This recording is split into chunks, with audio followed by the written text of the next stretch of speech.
तो फाइनली वो पल लम्हा मोमेंट आ चुका है जिसका हम सभी लोगों को बेसब्री से इंतजार था। और सच्चाई ये है दोस्तों कि मेरे आंखों में आप इमोशंस देख सकते हैं, मेरी बातों में यहाँ पे आप वो नर्वसनेस और एक्साइटमेंट को सुन सकते हैं। क्योंकि सच्चाई यही है दोस्तों कि इतने बड़े मुकाबले के आसपास जब आप आ जाते हैं ना तो जो शब्द है वो कम पड़ते हैं। और मैंने ये कई बार बोला है क्योंकि ऐसे टाइम पर ना अब वो एक रोलर कोस्टर सी राइड चल रही है, क्योंकि एक नर्वसनेस है, एक एक्साइटमेंट है, एक कुछ बेहतर होने की उम्मीद है। और ऐसे में इस बेहतर से बेहतरीन मुकाबले को डिकोड करने का इस वीडियो में हम प्रयास करेंगे। वैसे तो मुझे लग रहा था कि अब क्या ही बोलूं, लेकिन कुछ ऐसी बातें हैं जो बताना बहुत जरूरी है। जैसे कि पिच रिपोर्ट बहुत ट्रिकी है इस मुकाबले को लेकर। ट्रिकी है दोस्तों यहाँ पर टॉस की कॉल, टॉस जीतकर क्या करना चाहिए, क्या सच में बैटिंग फर्स्ट पिच है ये या फिर यहाँ पर चेस ज्यादा बेहतर हो सकता है। फिर हम बात करेंगे दोस्तों कि यहाँ पर क्या स्ट्रैटेजी होगी भारतीय टीम की, कैसे हम ये मुकाबला जीत सकते हैं। और मेरी 5 बोल्ड प्रेडिक्शन इस मुकाबले को लेकर आप जरूर जानने वाले हैं। तो कुल मिलाकर पूरे मुकाबले को डिकोड कर दूंगा आप लोगों के लिए। बहुत ही इंपॉर्टेंट वीडियो है और ऐसे में बहुत ही स्पेशल मोमेंट है मेरे लिए, खास तौर पर आप सभी लोगों के लिए, क्योंकि हम जिस जनरेशन के हैं ना, शायद ये हमारे लिए क्रिकेट का सबसे बड़ा मुकाबला है यार। इससे बड़ा मुकाबला शायद हमने देखा नहीं है और शायद कभी देखेंगे भी या फिर नहीं,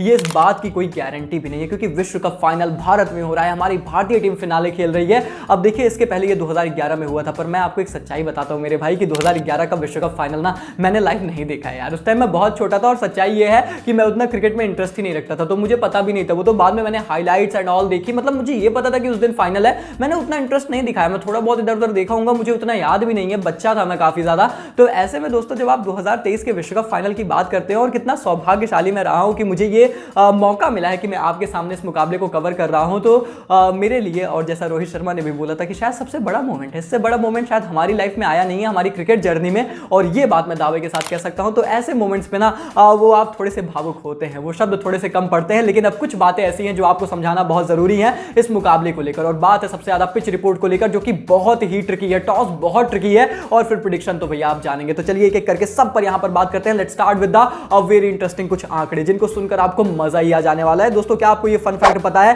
कि एडम जंपा ने सबसे ज्यादा विकेट चटकाए हैं मिडिल ओवर्स में इस विश्व कप में? तो भैया मिडिल ओवर्स में इस बंदे को रोकना पड़ेगा। हमारे बल्लेबाज कौन रोक सकते हैं? श्रेयस अय्यर रोक सकते हैं काफी अच्छे से, उनका रोल बहुत अहम होगा रोल यहां पर किंग कोहली का। और ऐसे में आप सेकंड पॉइंट सुनिए, आपको समझ में आएगा कि टॉस कितना ट्रिकी होने वाला है। क्या आप ये जानते हैं दोस्तों कि स्पिनर्स को अहमदाबाद में पहली पारी में जो है ज्यादा विकेट मिली है in comparison to second innings. मतलब आमतौर पर हम सोचते हैं कि सेकंड इनिंग्स में वो गेंद और जो है ज्यादा स्पिन होगी, बहुत टर्न होगा, पिच खराब होगी। ऐसा नहीं है, पिच यहां पर स्पिनर्स के लिए बेहतर हो जाती है और पहली पारी में ज्यादा मदद मिलती है। तो हो गए ना कंफ्यूज कि भैया वैसे तो अंडर लाइट सेकंड इनिंग्स में भैया पेसर्स को मदद मिलती है, लेकिन फिर स्पिनर्स के लिए बेहतर हो जाती है। तो ऐसे में क्या करें, पहले बल्लेबाजी करें या फिर गेंदबाजी करें, क्या करना चाहिए? और भैया जब आप तीसरा फन फैक्ट सुनेंगे ना तो आपके पैरों तले जमीन ही खिसक जाएगी। मतलब वैसे तो हम जानते हैं कि विश्व कप में अब तक कुल 12 मुकाबले हुए हैं, जिसमें से 8 जिसने पहले बल्लेबाजी की उन्होंने मुकाबले जीते हैं। लेकिन क्या आपको यह फन फैक्ट पता है कि पिछले 3 वर्ल्ड कप के फाइनल्स अगर आप उठाकर देखेंगे तो उसमें जो है चेस करने वाली टीम ने मुकाबला जीता है। और ऐसे में अब आप बोलेंगे कि भैया अहमदाबाद में फिर पहले बल्लेबाजी करें या फिर चेस करें, आखिर क्या करना चाहिए?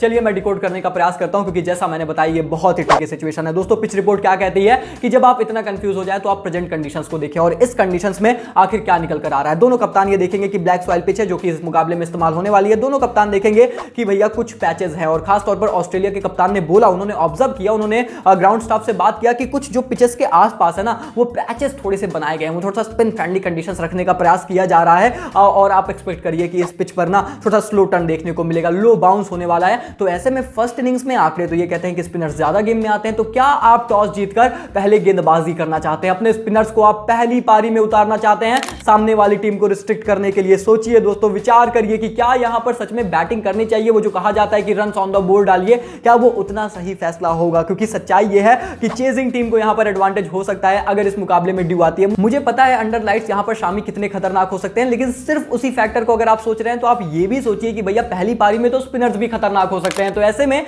आपको सब कुछ यहां पर कैलकुलेटिवली लेकर चलना पड़ेगा। और अगर भैया खुदा ना खास्ता शुरुआत के पावर प्ले में आपने विकेट नहीं चटकाई ना, तो ये पिच जो है बाद में बेटर ही होती जाएगी। तो क्या सच में टॉस जीतकर पहले बल्लेबाजी करनी चाहिए या फिर चेस करना चाहिए? सोचिए भैया, विचार करिए, क्योंकि इस अहमदाबाद के मुकाबले में दोस्तों कुल मिलाकर मतलब मैदान में 4 मुकाबलों में से 3 बार यहां पर जिस टीम ने चेस किया है उस टीम ने मुकाबला जीता है। तो ऐसे में दोस्तों ओवरऑल कंक्लूजन क्या निकलता है, चलिए मैं आपको समझाता हूं कि सच्चाई ये है ना कि जब आप इतना ट्रिकी सिचुएशन में फंस जाते हैं, भारतीय टीम जो है वैसे चाहेगी स्ट्रैटेजिकली कि आप पहले बल्लेबाजी करें, आप पहले बल्लेबाजी कर लेंगे, बड़ा स्कोर लगा देंगे स्पिनर्स को, अगर आपने उनके अच्छा खेल लिया तो उसके बाद शामी भैया वो अंडर लाइट्स बहुत बड़े थ्रेट होंगे और ऐसे में आप निपटा देंगे। मतलब वो जब तक पिच बेहतर होगी ना मैच ही खत्म हो जाएगा, ऑस्ट्रेलिया डगआउट में होगी और आप विश्व चैंपियन बन जाएंगे। लेकिन वहीं पर दूसरी तरफ अगर आप सारे आंकड़े जो हाल फिलहाल के इनको खंगालते हैं और जो कंडीशन कंडीशंस हैं उनको एसेस करते हैं कि भैया 4 में से 3 मुकाबले तो यहां पर चेस करते हुए जीते गए हैं, और अगर आपने शुरुआत में विकेट नहीं निकाली सेकंड इनिंग्स में तो फिर उसके बाद ये पिच बेहतर ही होती जाएगी। तो कुल मिलाकर टीम्स ये चाहेंगे कि हम माइंड ही नहीं करते, तुम चेस करा लो या बैटिंग फर्स्ट करा लो। एक्चुअली में ना ये चीजें बहुत इक्वल सिनेरियो है, और ये फाइनल मैच है, जो अच्छा खेलेगा वो इंपॉर्टेंट होने वाला है। और जैसा कि रोहित ने भी पीसी में बोला था कि टॉस हमारे लिए इंपॉर्टेंट फैक्टर नहीं है, तो मेरी समझ से भारतीय टीम माइंड नहीं करेगी, चाहे आप उन्हें बैटिंग फर्स्ट करा लो चाहे आप उन्हें चेस करा लो। और ऐसे में आप फटाफट से बात कर लेते हैं कि कैसे दोनों टीमें एक दूसरे को अंडर प्रेशर डाल सकती हैं। तो सबसे पहले अगर हम बात करें कि हम कैसे ऑस्ट्रेलियन टीम को अंडर प्रेशर डाल सकते हैं, मतलब इनसे यहां पे मैच छीन सकते हैं, कुछ पॉइंटर्स है दोस्तों। सबसे पहले तो टॉस जीत लीजिए, क्योंकि टॉस बहुत इंपॉर्टेंट है ऑस्ट्रेलियन टीम के लिए। हमें उतना फर्क नहीं पड़ेगा, पर अगर हमने टॉस जीत लिया तो इनका बंटाधार हो जाएगा, ऐसा मुझे प्रतीत होता है। तो टॉस बहुत इंपॉर्टेंट है। और दूसरी बात, इनकी सबसे बड़ी ताकत है इनके टॉप 3 जो अटैकिंग ब्रांड ऑफ क्रिकेट खेलते हैं, एक ब्रांड सेट करते हैं, इनको डिसमिस कर दीजिए। शामी साहब को लेकर आइए, बताया मैंने ना आपको। उसके बाद आप इनके 5th बॉलर को और एक मेन गेंदबाज को अटैक करिए। जैम्पा को भी आप कर सकते हैं, चाहे तो स्टार्क को कर सकते हैं, और उसके बाद इनके 5th गेंदबाज मैक्सवेल, हेड, इनको सेटल ही मत होने दीजिए। आप पूरी तरीके से मुकाबले में डोमिनेट करेंगे। सिंपल स्ट्रेटजी है भारतीय टीम की। वहीं पर इंडिया को कैसे आप अंडर प्रेशर डाल सकते हैं, सबसे पहले तो आप पावर प्ले में विकेट्स मत दीजिए। अगर आपने पावर प्ले में विकेट नहीं दी वार्नर और हेड ने, तो भारत बहुत प्रेशर में आएगा। वहीं पर रोहित को जल्द आउट करिए, क्योंकि अगर रोहित सेटल हो गया तो आपकी पूरी बॉलिंग लाइनअप अनसेटल हो जाएगी। इसके बाद कोहली को शॉर्ट बॉल से अटैक कर सकते हैं। कौन करेगा, कैसे करेगा, अभी मैचअप्स में आप फटाफट से जानने वाले हैं। और उसके बाद शामी को सेटल मत होने दीजिए, क्योंकि वो आपके ओपनर्स के लिए सबसे बड़ा थ्रेट है, और ये ऑस्ट्रेलियन टीम भी जानती रहेगी। तो ऐसे में ये कुछ ऐसे मैचअप्स हैं जिनको सुनकर आपको पूरा मैच का स्वाद समझ आ रहा होगा। लेकिन अब चलिए मैचअप्स की तरफ देख ही लेते हैं कि कैसे होने वाला है। सबसे पहले ऑस्ट्रेलियन ओपनर्स बनाम शामी, मैंने आंकड़े आप लोगों को दे दिए कि भैया ये बहुत बड़ा मैचअप है, इस पर थोड़ी सी आप निगाहें जरूर रखिएगा, क्योंकि विकेट चटकाएंगे और शामी भैया बहुत विकेट चटकाएंगे। और क्योंकि सामने दोनों तरफ लेफ्ट हैंडर से, एक तरफ वार्नर, वो थोड़ा सा राउंड द विकेट उनको डालेंगे, फिर ट्रेविस हेड वैसे भी स्ट्रगल करते हैं, मजा आने वाला है। उसके बाद दोस्तों जैम्पा बनाम इंडियन मिडिल ऑर्डर, एक बहुत फायरी कॉन्टेस्ट होगा, क्योंकि दोस्तों जैम्पा को टारगेट करेगी भारतीय टीम, करना ही पड़ेगा अगर आप यहां पे ऑस्ट्रेलियन टीम को थोड़ा सा दबा कर रखना चाहते हैं। उसके बाद दोस्तों कोहली बनाम हेजलवुड, ये बहुत बड़ा है मैचअप है। कोहली बनाम मतलब एक्चुअली रोहित बनाम हेजलवुड और कोहली बनाम हेजलवुड, ये दोनों बड़े मैचअप होने वाले हैं। रोहित चाहेंगे अनसेटल करें हेजलवुड को, क्योंकि अगर नहीं करते हैं तो जॉर्ज हेजलवुड ने कोहली को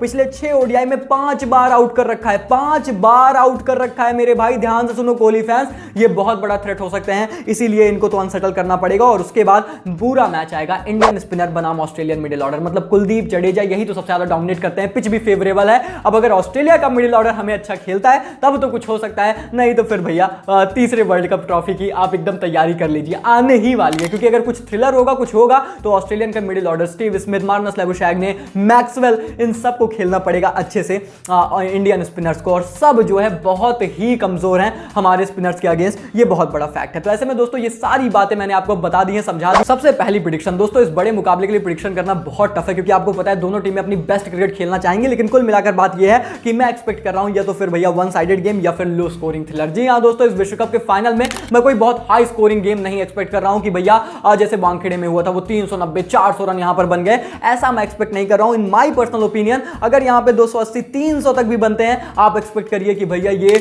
लो स्कोरिंग ही है भैया, क्योंकि भारतीय टीम कहां बनाती है 3 विंस, भाई वो 350 360 के नीचे देखते नहीं है। तो ऐसे में अगर ऑस्ट्रेलिया वैसे भी खासतौर पर अगर पहले बल्लेबाजी करती है, तो आप इसको और ज्यादा मानिए कि यहां पर कुछ ड्रामा होगा, कुछ थ्रिल होगा, और आपको एक लो स्कोरिंग थ्रिलर या तो देखने को मिल सकता है, या फिर ये पूरी तरीके से एक तरफा मैच रहेगा और भारतीय टीम पूरी तरीके से मुकाबले में डोमिनेट करेगी। यही है मेरी बोल्ड प्रेडिक्शन। और उसके बाद दूसरी प्रेडिक्शन ये है कि अगर इंडिया टॉस जीत गई तो भैया कांग्रेचुलेशंस, हम सभी लोग तीसरी बार खिताब उठा रहे हैं, विश्व कप का खिताब उठा रहे हैं, ऐसा मुझे प्रतीत होता है। तो टॉस बहुत इंपॉर्टेंट है, खासतौर पर मैंने 100 बार बताया ऑस्ट्रेलियन टीम के लिए इंडिया उतना माइंड नहीं करेगा, यहां पर टॉस हारे भी जीते भी वो लोग अपने आप को तब भी कहेंगे कि चलो हम तो लड़ लेंगे। लेकिन अगर ऑस्ट्रेलिया हार गया तो फिर तो इनका भैया बंटाधार होना बनता है। और उसके बाद दोस्तों तीसरा पॉइंट यहां पर यह है कि ऑस्ट्रेलिया का जो टॉप ऑर्डर है वो अटैक करेगा, किसको, वो सिराज और बुमराह दोनों को अटैक करेगा, और ऐसे में शामी जल्दी इंट्रोड्यूस हो सकते हैं इस मुकाबले में। और शामी को एक्चुअली ना चौथी प्रेडिक्शन यही है कि यहां पे विकेट मिल सकती है। तो कुल मिलाकर मेरी दो प्रेडिक्शन ये है कि एक तरफ ऑस्ट्रेलिया के ओपनर्स हमारे जो मेन पेसर्स रहेंगे